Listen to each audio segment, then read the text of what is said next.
The next item, before we get to the last item, I just want to note for the record that the following items are being read into the record and will be presented at a future public meeting. Items number 1, 10 through 12, 18, 19, 27, and 28. And the next item is item number 32, which is an application for a certificate of appropriateness in the Borough of Manhattan, docket number 14-5719, block 1408, lot 5, 105 East 73rd Street in the Upper East Side Historic District, a row house designed by Tom and Wilson and built in 1881 to 82 and altered in the Neo-Georgian style by Grosvenor Atterbury in 1903. This is an application to replace windows, construct rooftop and side additions, and alter the rear facade.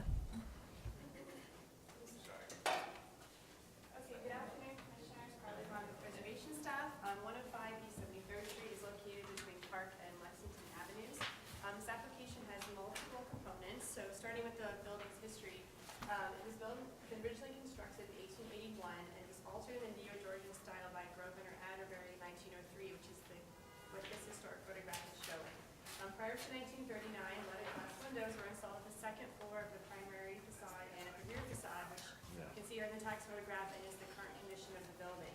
So the first component of the application is to remove the leaded glass windows from the primary facade and to return the configuration to the multi-white double-hung windows with transome that you can see here in the Atterbury design.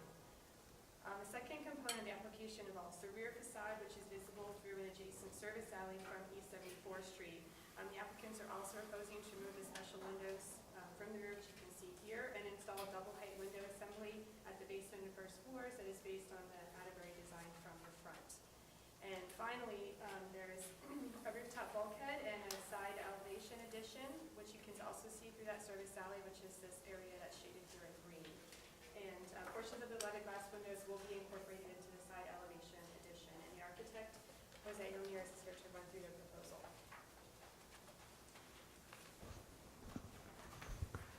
Commissioners, my name is Jose Ramirez. I am the architect for 105 East 73rd Street. The building was built in 1882. In 1903, Grosvenor Atterbury designed the facade of the building, which is this slide right here, this picture right here. The building was originally designed as twin building by Atterbury. The design intent was to create identical facades, symmetrical facades, and designed as twins. Our proposal is to revert the facade from the change that was made prior to 1940 with the leaded glass windows back to the original Atterbury windows with the divided lights. The buildings were designed as twins. And our building was changed, significant change with no record of the change. So the only remaining aspect of the prior to 1940 change was the leaded glass window. The most significant change made to the building was the 1903 Atterbury design of the interior and the facades. You can see here some additional pictures of the facade on the sides. Some side shots, not very clear, but you can see the side of the building on those photos there. This is the rear of the building with the fire escape. The building is presently, before it was purchased, a doctor's office with doctor's office on the first 2 floors and the doctor's residence on the upper floors. We're converting the building back to a single-family residence. Just make an important point back to this slide. The existing leaded glass windows are actually in very poor condition. The leading is broken, the seals are broken, they're warped and deformed.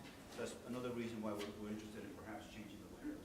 We would like to try to maintain and salvage as many of the windows as possible and reuse them in parts of the building.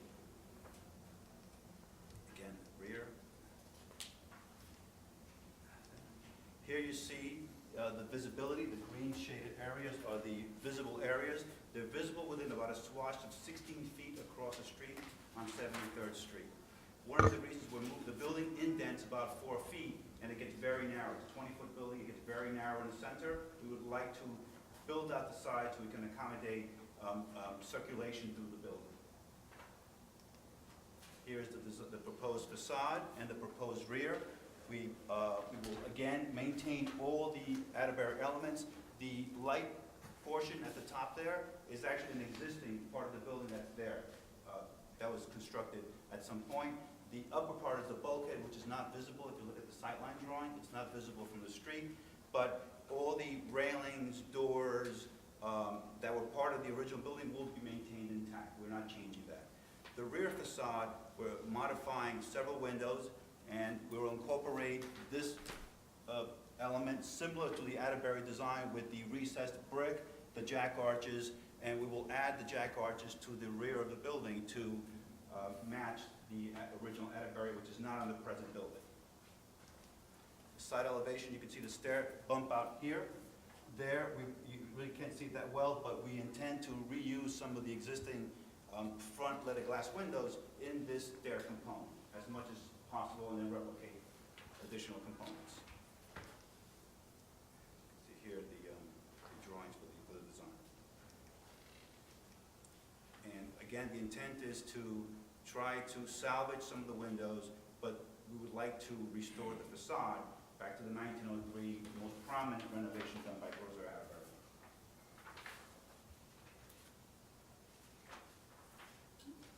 So no one knows when the windows were put in, right? You just know that it was before 1940. It was before 1940. There was a major renovation done at some point, and the only element left in that renovation was into the windows. Can you explain what you mean by in-kind replacement Which element? on the front facade windows? Okay, Mention you mean by that? in-kind. In-kind meaning that we will replicate the original Atterbury. I think he had 12, he had 4/4 lights, or 4, not, I can't see The that. wood sash, With wood sashes, yes. matching the Munson Matching profile. lenses. All the materials will be brick to match, stone to match, any stone elements, any wood elements will match the existing. And Thank you. And you have the. Well, you you have meant- those drawings, I'm sorry. Go on. I was just asking, so, and you have those drawings of the original too, go back. We have Or- actually, yes. Or the neighbor. You have the We neighbor. actually have a photograph. Peter Penor actually did a very good book on Grozer Atterbury. Yeah. And this townhouse, which is taken from that book, is photographed very prominently in that book. And that's how we have an idea of the 1903 renovation that shows the twin buildings. So you're going to copy the twin?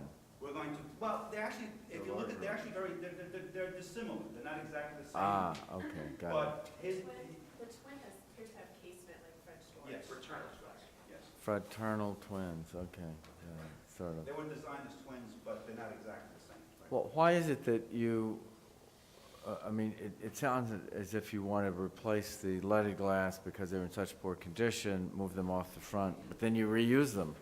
So why don't you just leave them in place? Because they're actually, well, we said salvage as many as possible. Mhm. You can see from this picture that they're warped and broken. If we can salvage them, we'd like to reuse them on the side of the facade. If not possible, then we may not, but we'd like to reuse as many as possible. But what's the purpose of removing them from the front? Because besides the fact that they're in poor condition, most of them, they're also let a lot more light into the space. It's a living room, so. Okay, I think that's the issue. You're complaining because it lets a lot of No, light. No. It does not. doesn't, you're saying it doesn't. Does not. It's going to be a single-family residence. Okay, other questions? Then we have testimony from Barbara Zay, Historic Districts Council.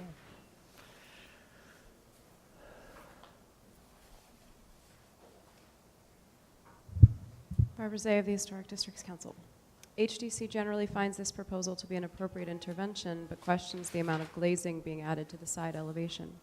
To diminish the impact of the large block of windows, which is potentially visible from the street and could create significant ambient light, HDC would prefer to see an expanded number of smaller windows instead. Thank you. Sure.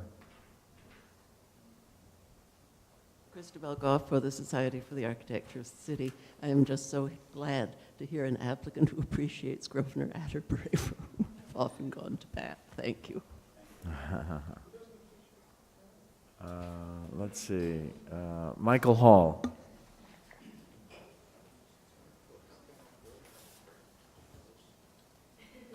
Michael Hall, Friends of the Upper East Side. The Preservation Committee at Friends was heartened to hear that the applicant was looking for the Atterbury design for precedent for the proposed changes to 105 East 73rd Street. On the front elevation, we found the proposal to be appropriate, although we regret the loss of the leaded glass windows. Even though they were not a part of the Atterbury design, they had a history of their own and added character to the building. On the rear, we found the design to be inappropriately grand for a secondary facade. The same issue is carried to the side of the building where the applicant wishes to build an addition.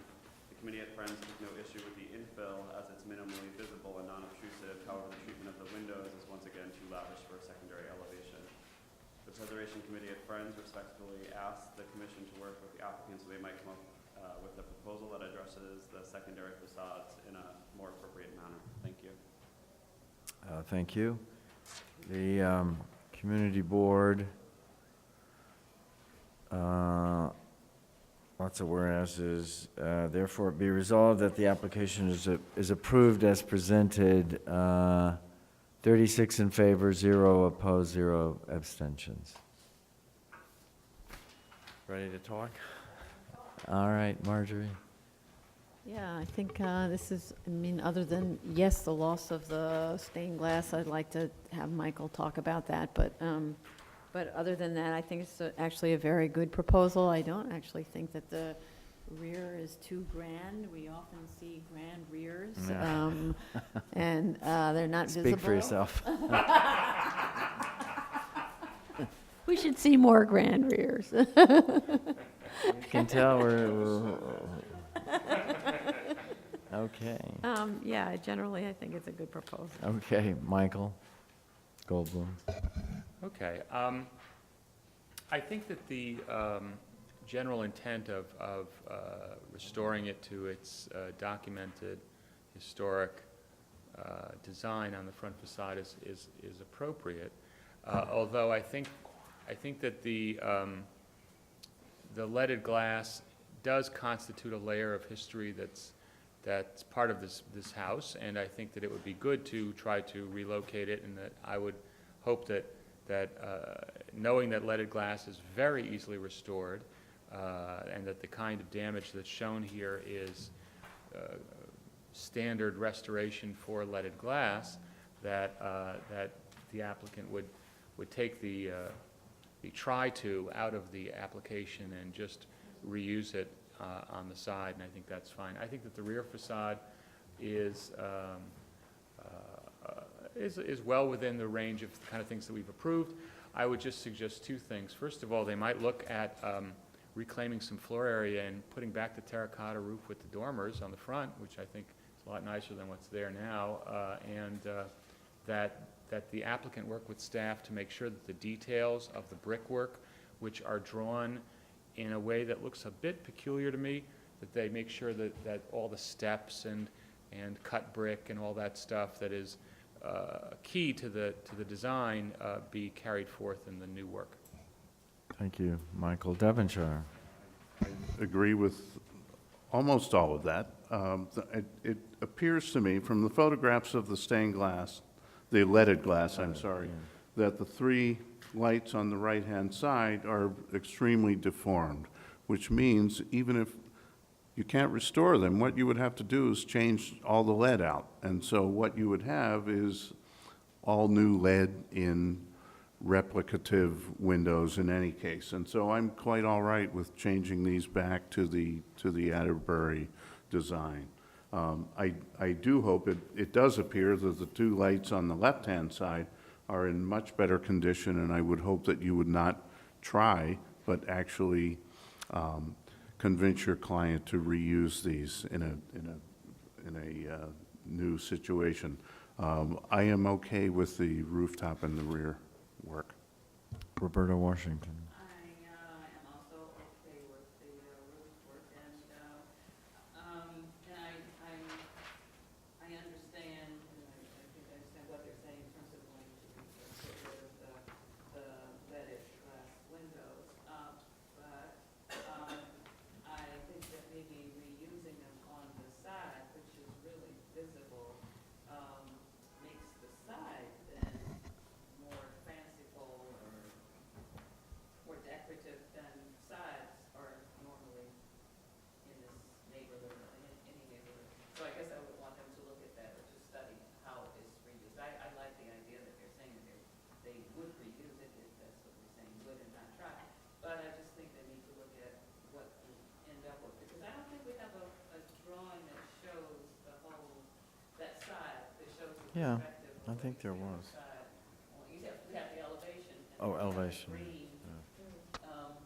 perspective, but what does that really look like? So I would want to, or have somebody study that. And I guess I'm saying it because I don't think it should look like we created another front elevation or something. Okay, I think, I also agree the front, I mean, the top and the rear are fine, and I think that because the original Atterbury design did not have the leaded windows, that it's, and because of their poor condition, it's okay to remove them from the front, saving, I guess, maybe only two. It looks as if, from Michael Devonshire's point of view, only two may be able to be saved, but I think it's an appropriate thing to put them on the side in this case. But we only have 5 people here, so I don't know that we have a full consensus either, because Roberta Washington is wanting to see more. So we can't take a vote now. We have to wait and come back in 2 weeks with a little more study, I think, thinking about that elevation right there. Okay, and because, I'm sorry, we don't have a quorum, we can't vote in any event, so it's a minor, I think, thing to change and bring back to us, but we don't have the quorum, so we can't vote, and it's the end of the day, so we have to see you in 2 weeks. Sorry. Closing the hearing now. Thank you. I don't know if I ever opened it either.